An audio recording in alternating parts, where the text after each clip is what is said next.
Hello friends, welcome to flavours and delicacies. இன்றைக்கி நாம் செய்ய போகிறது காலையில் பிரேக்ஃபாஸ்ட்டுக்கு ஒரு சைட் டிஷ் தாங்க.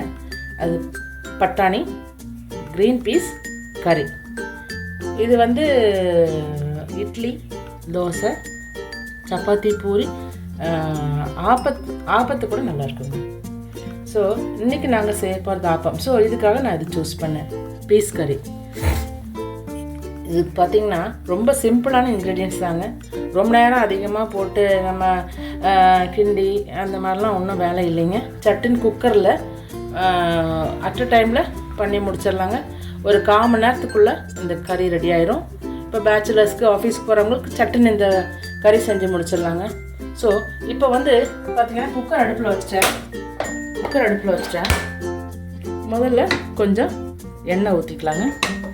இது ஒரு 2 டீஸ்பூன் ஆயில் ஊற்றிருக்கு. இதுக்கு தேங்காய் எண்ணெய் போட்டிங்கன்னா கொஞ்சம் நல்லா டேஸ்ட்டாக இருக்கும். நான் தேங்காய் எண்ணெய் தான் யூஸ் பண்ணியிருக்கேன். கொஞ்சம் சோம்பு போட்டுடலாம். சோம்பு பொரிஞ்சதும் இது வந்து ஒரு 2 பெரிய வெங்காயம் நீளமாக லேசாக அரிஞ்சு வச்சுருக்கேன். இது வந்து பார்த்திங்கன்னா கொஞ்சம் லைட் கோல்டன் ப்ரௌனாக ஆகிற வரைக்கும் கொஞ்சம் வதக்கணுங்க. வதக்கலாம். இதுக்கு தேவையான உப்பு, சட்டுன்னு வேகத்துக்காக இந்த கறிக்கு தேவையான உப்பு போய் போட்டுக்கலாங்க. தேவைப்பட்டால் மறுபடியும் போட்டுக்கலாம். இப்போ இது நல்லா வதக்கலாங்க.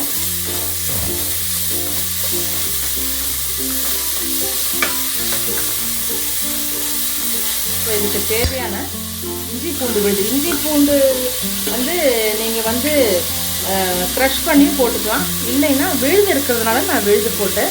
இப்போ இந்த விழுதினுடைய வீடியோ கூட நம்ம சேனலில் இருக்குங்க. உங்களுக்கு தேவைன்னா பார்த்துக்குங்க.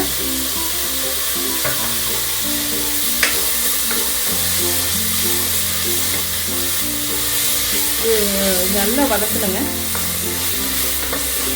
இந்த இஞ்சி பூண்டு விழுதினுடைய இந்த பச்சை வாசமெல்லாம் போகணும். அது வரைக்கும் கொஞ்சம் நல்லா வதக்குங்க.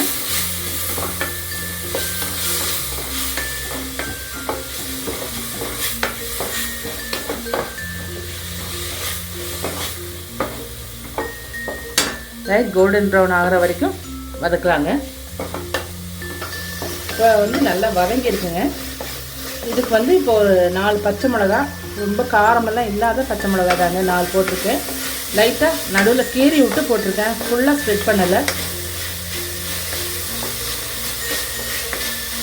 அப்புறம் இதுக்கு தேவையான கருவேப்பிலை.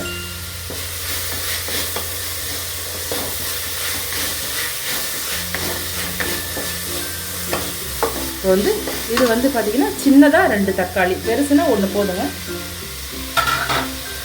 சின்னதாக 2 தக்காளி.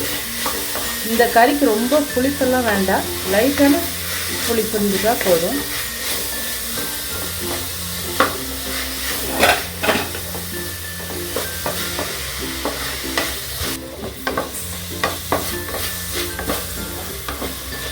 தக்காளி கொஞ்சம் வதங்கிட்டுங்க.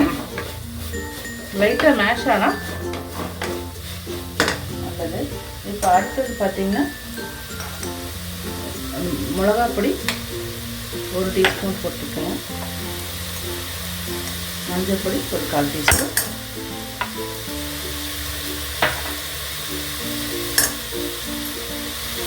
தேவையான கரம் மசாலா ஒரு 1/2 டீஸ்பூனுங்க.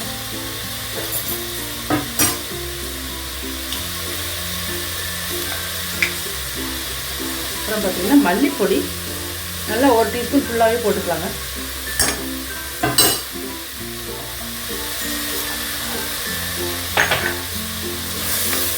இந்த மசாலாவோடைய பச்சை வாசம் போகிற வரைக்கும் கொஞ்சம் வதக்கும். அப்படியே தக்காளி வதக்கிடும்.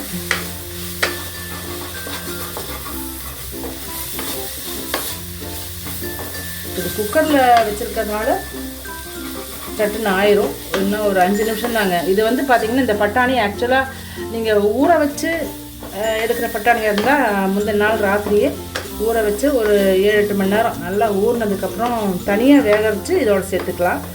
இல்லை ஃப்ரெஷ்ஷாக இருக்கிற பட்டாணினா இப்படியே போட்டுக்கலாம். இப்போ இது ஃப்ரெஷ் பட்டாணி தாங்க இது.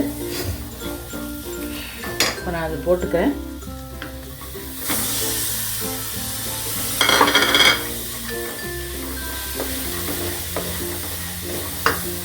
இப்போ இதுக்கு தேவையான தண்ணி ஊற்றிக்கலாங்க.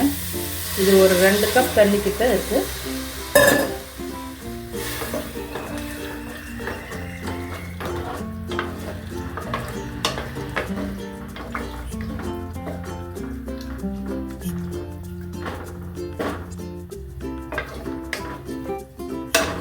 இது இப்போ வந்து குக்கர் மூடி வச்சுட்டு ஒரு 2 விசில் தாங்க, 2 விசில் கொடுத்து ஆஃப் பண்ணிடலாம். அதுக்கப்புறம் பார்க்கலாம். இப்போ பார்த்தீங்கன்னா இது ஸ்டீம் இறங்கியாச்சுங்க.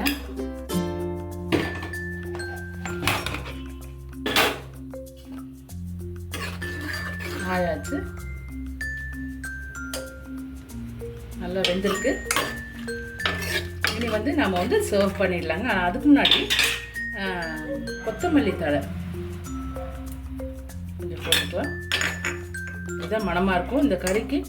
கொத்தமல்லி வேறு தேங்காய் இதெல்லாம் அரைச்சி ஊற்றணும்னு இல்லைங்க, இதுவே நல்லா டேஸ்ட்டாக தான் இருக்கும். இதோட இப்போ சப்பாத்தி பூரிக்கெல்லாம் நம்ம சர்வ் பண்ணுறதா இருந்தால் ஒரு 1/4 டீஸ்பூன் சர்க்கரை போட்டு சர்வ் பண்ணலாங்க. இது வந்து ஆப்ஷனல் தாங்க, போடணுங்கிற அவசியம் இல்லை. உங்களுக்கு அந்த டேஸ்ட் பிடிச்சிருந்தா அது போட்டுருங்க, இல்லைன்னா வேண்டாம். இப்போ ஆபத்துக்கெல்லாம் பார்த்திங்கன்னா தேவையில்லை, பட் நான் கொஞ்சம் போடுவேங்க. அதனால தான் ஒரு 1/4 டீஸ்பூனுக்கும் கம்மியாக போட்டிருக்கேங்க. இப்போ வந்து இதில் சர்வ் பண்ணிக்கலாங்க.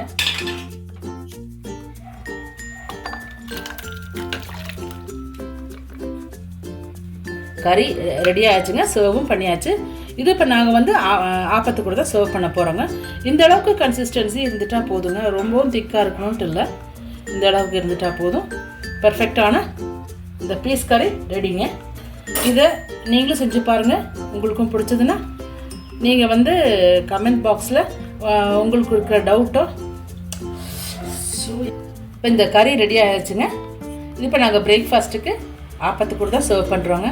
இப்போ பார்த்தீங்கன்னா கன்சிஸ்டன்சி இது போதுங்க, ரொம்ப திக்காக இருக்கணும்ட்டு இல்லை, இந்த அளவுக்கு கிரேவி இந்த அளவுக்கு இருந்தால் போதும்.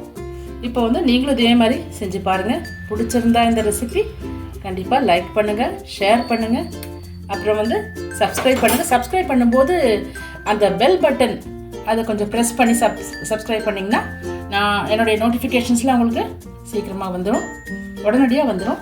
அதனால் நீங்கள் வந்து அந்த பெல் பட்டனும் ப்ரெஸ் பண்ணுங்கள். அவ்வளோதாங்க. அடுத்த வீடியோவில் பார்க்கலாம். தேங்க்யூ ஃபார் வாட்சிங்.